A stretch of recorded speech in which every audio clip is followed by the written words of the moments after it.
Hello friends, welcome back to this video series on saluting women in history. The Bhakti movement, which had its roots in South India in the 7th century, spread the notion that everyone has a personal relationship with God and this relationship can be attained by faith and devotion. The leaders of the Bhakti movement like Ramanujacharya and Madhavacharya criticized and protested against the exploitation of the masses and cruel practices of society in the name of religion. The term Bhakti refers to dedication and submission. Later on, it also began to be seen as a protest against Brahmanical monopoly or as an attempt to create an egalitarian society.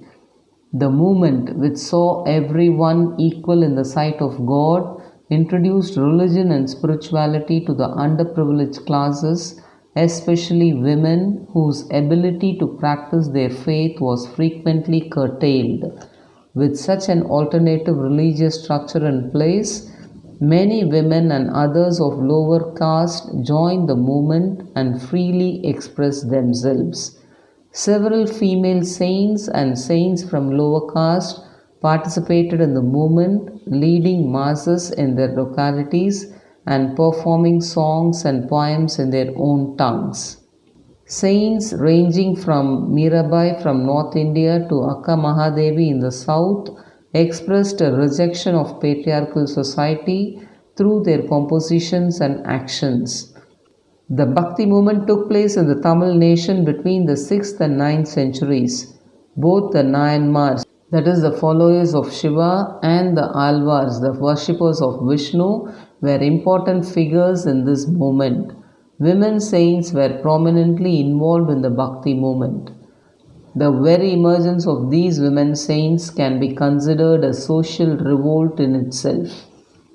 Tilagavati, she is believed to have flourished about the 7th century AD. She was a woman of the Velalar community and was betrothed to Kalipagai, a soldier who immediately often went to war and died in action. Tilagavati refused to marry any other and living the life of a nun in the service of the Lord Shiva at Tiruvadigai. Her brother Maruniki, whom she tenderly brought up, embraced the Jaina faith and it was a great blow to Tilagavati. In the meantime, her brother had acute colic and she persuaded him to pray to Shiva. When he entered the temple and stood before the sanctum, he burst forth into song and praised the glory of the Lord. He was later known as Appar or Tirunavukarasar and was hailed as one of the 4 greatest of the Shaiva saints. He owed his spiritual eminence to his sister, whom posterity honored by installing her image in a shrine in the temple at Tiruvadigai.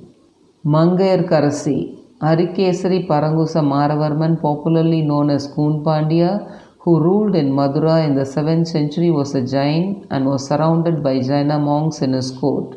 His queen Mangayarkarasi, a Chola princess, and his chief minister Kulacharai were Saivas, and it pained them that the king neglected the worship of Sundaresa, the tutelary deity of the Pandyas.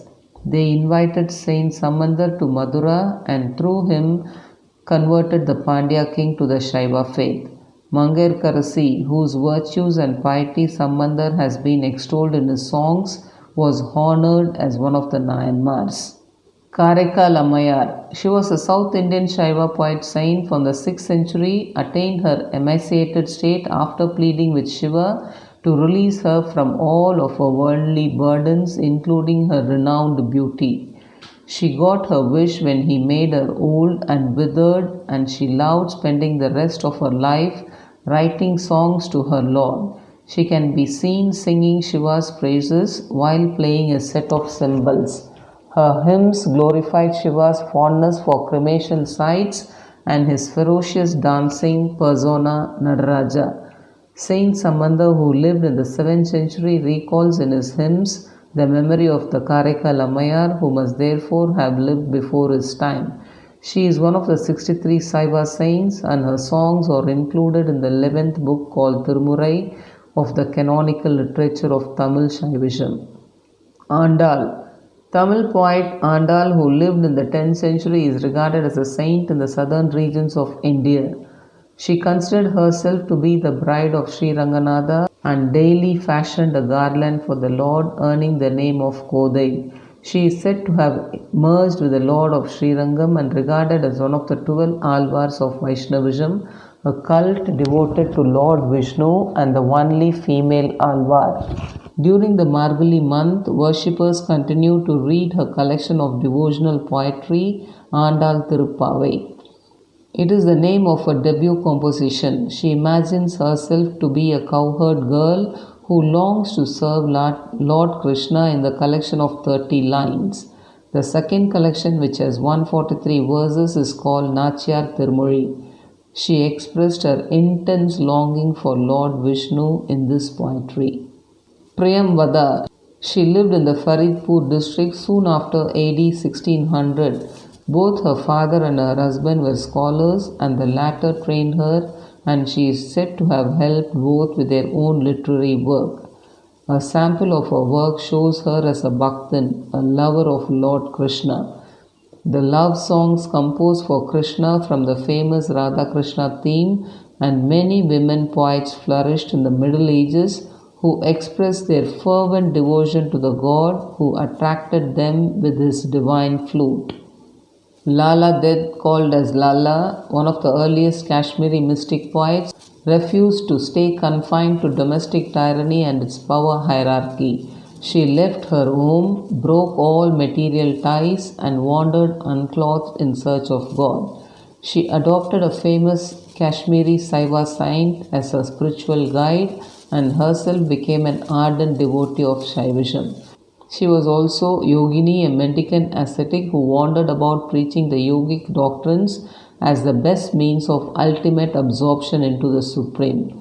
She insisted on the performance of duty for duty's sake. Meerabai. She is a Bhakti poet of the 15th century and a Rajput princess who denied the legitimacy of her marriage to Raja Bhojraj and refused to consummate it. She embraced Lord Krishna and spent hours at the temple worshipping him. Roughly a decade into their unconsummated marriage, Bhojraj died. Just as Meera had refused to be his wife, she also repudiated the role as his widow. She would neither wear the mourning garb nor follow any of the customs expected of a royal woman grieving a lost husband. Meerabai is a fortifying precedent of a woman who refused to be cowed. She has lived through the ages through her songs and poems describing her utmost devotion and love towards Lord Krishna. Sant Soyarabai. She neither rejected marriage and nor defied societal norms. She wrote about her family, daily existence and her devotion to God Vithoba, pilgrimage to Pandharpur, married life and finding freedom amidst it. Her abhangas to the misery of daily life and restrictions to which they were subjected as belonging to Mahar caste indicated her heightened caste and gender consciousness. It is important to highlight here that Bhakti movement gave way for new cults and sects like the Veerasaivism and finally helped women to improve their status. Just as it condemned the caste and class hierarchies, it accepted the idea that with regard to the soul of consciousness, there was no distinction between men and women. Just like Buddhism, Veerasaivism invited all the women irrespective of their marital status and social status. During the 12th century itself, the life and mission of Akka Mahadevi as Veerashaivite drives home the point. A woman of this caliber from the position of mere followers could rise as religious leaders and saints. Akka Mahadevi was described as a lady of exceptional and philosophical heights. To conclude, the medieval India had an atmosphere of immense discrimination with patriarchy held in the highest regard. Hence, women sought Bhakti to move out the restricted domestic spaces and oppose patriarchy and Brahmanical hegemony. Bhakti women laid the roots of feminism in India. With sheer bravery, tenacity, and the devotion to God, they created an autonomous space for themselves and refused to be tied down by societal norms.